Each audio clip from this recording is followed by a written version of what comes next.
The pandemic was really critical for my thinking about my motivation to write it. I think it put a really, in my view, a really bright spotlight on what didn't work and wasn't working and what we were assuming should be the way we manage at the workplace. It was a real wake-up call for me, and I think for a lot of employees and leaders as well, to figure out what can we do and what should we do. Remote work was probably the most extreme one of those, where a lot of leaders and maybe employees also thought this is not possible. Turns out it is, and now we have to figure out how should we change it?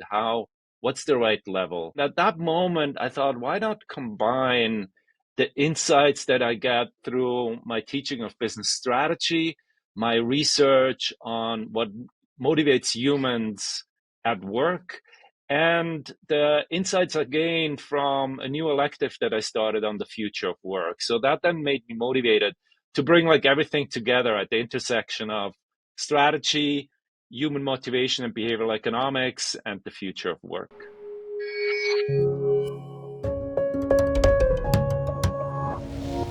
I've never heard an executive who doesn't say their employees are the most important asset and or their customer are front and center. However, if you actually look at the reality, it's just not true. I argue in the book that the same trends that lead to customer centricity are also now hitting the labor market. And only those firms who really put employees front and center are going to win out.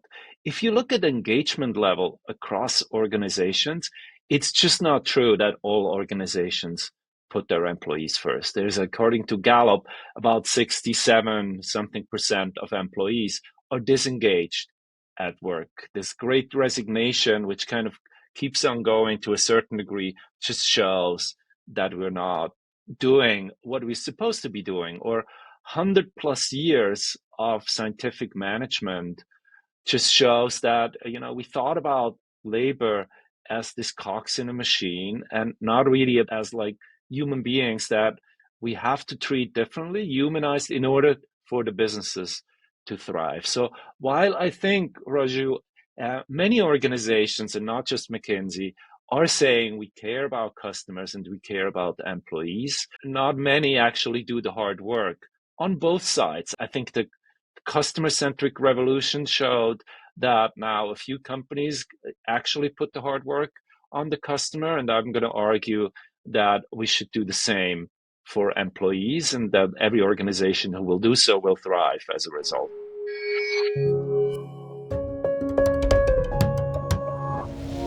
There are like two mindset shifts that need to happen, and I think that shortcut of employees are the new customer kind of helps. The first one is that we move away from thinking either or towards win-win. It's not we either treat the employees nicely or the organization wins. We moved away from that for customer as well. It's actually okay to do everything we can for the customers in order for the organization to win.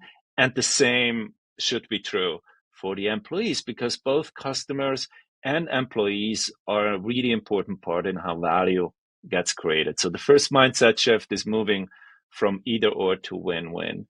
The second one, that employees actually like to work if the work is done correctly. A lot of leaders have this shortcut. People are just working incentivized by money. And again, scientific management of 100 plus years kind of hammered that into us. But people are motivated by much more than money. And I think it's important to realize that. Again, going back to customers, customer centricity is not lowering the price. Customer centricity is improving the customer experience. And employee centricity is not only about increasing the wage. In fact, it's much more about increasing the employee experience. And as a result, cost per unit actually goes down because productivity goes up, innovation goes up, turnover goes down, and happy employees are also making happy customers.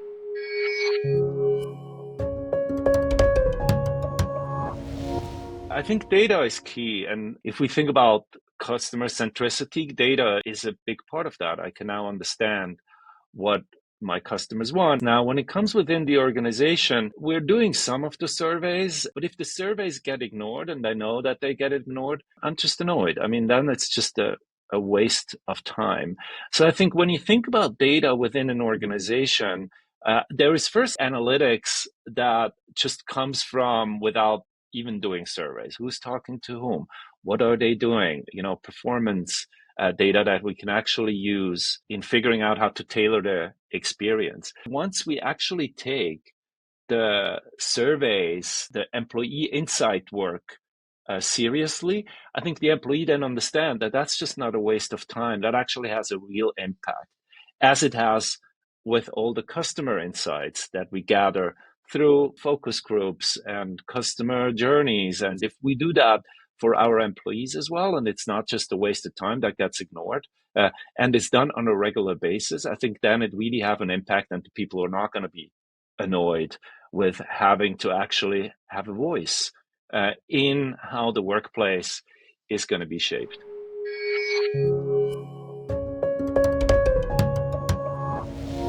The one size fits all doesn't cut it anymore, and how to think about personalizing the experience, borrowing from kind of the segment of one in the marketing language. Employees are used to very different, very personalized experience when they're consumers, and they're obviously the same human beings. Doesn't that create unequal outcomes? And how do people think about, or are they upset about those unequal outcomes? I think unequal outcomes and treatment is only upsetting if the process that led to that is unfair. People are fine with unequal outcome if they understand actually why are you treated differently than I am. Why do you get more than I do? Why do you get something different than I do? So a really important part, and I talk about this in the book a lot, is to be very transparent about why are people treated differently, and allowing the employees to actually have some sort of a voice in that. That's true when we think about customers as well. Whatever I click on my screen kind of affects what has been shown to me afterwards. So let me give you an example which makes maybe this unequal treatment a little less scary. These are internal marketplaces that some organizations like MasterCard implement. I can, if I'm more ambitious, if I actually want to learn more, if I want to get new skills, I can log into that platform and say, look, I'm available. I want to work on a different project within MasterCard. The platform, which is like AI powered, then matches me to certain projects where I gain more experience. And I have a very different experience. And then somebody who works maybe in the same team as I did, but didn't go to the platform and didn't want it to do that. And that's then a different kind of treatment.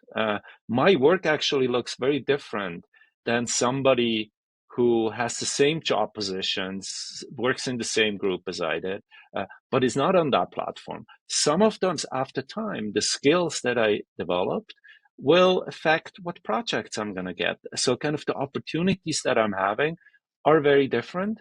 In the organization, everybody has the same opportunity to do that, but some are going to select into one and some are going to select in something different. If the process is transparent and it's fair, I think unequal outcomes are going to be okay and very much accepted by the employees.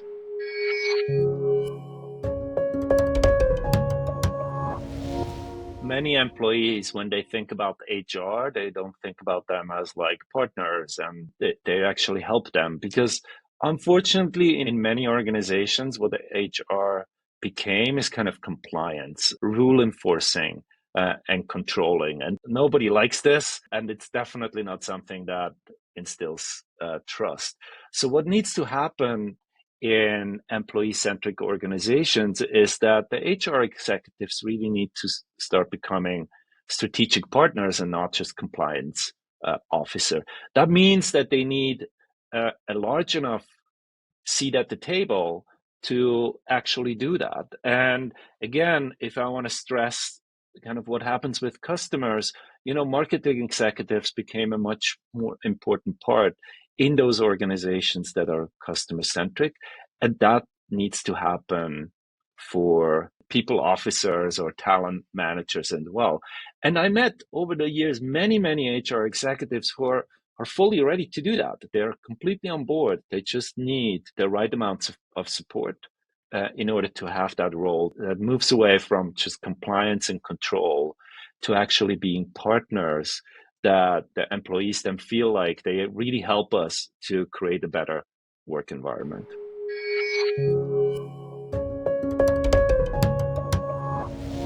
I think metrics are important. They are in everything we do. And if we don't reflect what the goal should be, which I argue should be putting workers first, if that's not reflected in some sort of metrics, it's not going to happen. Now, there are examples, which I talk about in the book, who actually do that. Indra Nooyi, when she was still the CEO of PepsiCo, changed the compensation for her executives from 75% was business outcome and 25% was team outcome to like 50-50 to reflect that. I talk in the book about an example of a Chinese firm. It was really important for the employees to actually rate their managers on different attributes of like psychological safety and how open they are to suggestion, and then tied it to the compensation. And it had transformational impact on turnover and KPIs of the organization. The managers, as you can imagine, before were scared about that, which, I can relate to. My students rate me all the time, and it's not the most satisfactory feeling to be rated all the time. If you're now thinking about the very top of the organization, and I think we should care about regrettable attrition. Or obviously, if people leave that you don't want in the organization, that's fine. If people leave that should stay, I think that's a metric we care about. If we think about customers, net promoter scores for our customers really matter. Why shouldn't we take that as a metric that managers and leaders within the organization up to the very top are actually compensated on and rewarded if they're doing the hard work to make sure that their employees are productive and staying in the organization.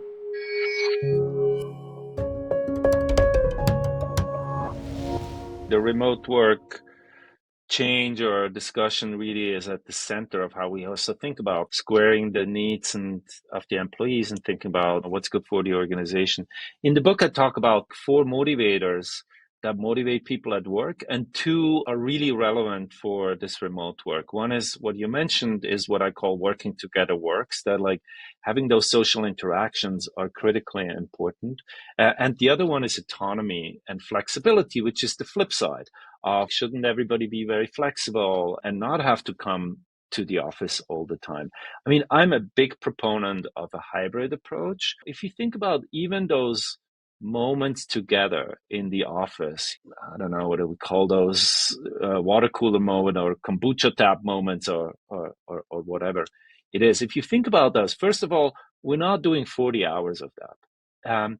And second, we're phoning it in before, and we're hoping that those will happen. We can be very intentional about creating the atmospheres where we actually work together, have those personal interactions without that being 40 hours a week and just hoping that this happens. So I think we can actually create an amazing culture with just a couple of days that we meet. That could be a couple of days a week. That could be a week, a month. That could look very different for different organizations. Humans want flexibility, and flexibility actually creates a lot of value as well. If you empower and trust employees, working from home can be very, very productive. People can figure out when they're most productive or not, and figure out how they actually should organize a day. And then there are days where they come to the office where we have those social interaction, but we have to be very intentional. So that means the remote day can never look like the in-office day, because if it's the same, it's kind of wasted. I mean, if I'm just being on Zoom calls, why do I need to come to the office if I don't actually have those social interactions? And we have to manage the workforce very differently in this hybrid work. And I think a lot of employees are really appalled. They have to come back. It's kind of the same. Nothing really happens in the office that they couldn't do at home. And then why shouldn't they do it at home? However, if you do something very special in the office that is really about working together works and being very intentional, people might come back. And that's not the free snacks or like the better coffee machine or like you get lunch. It's about those human interaction. In every survey, if you ask people what is great about the office, it's meeting other people. So we have to put that on steroids when we're in the office in order to free up the time when we're at home that we can actually do deep focused work, and the flexibility is really beneficial then.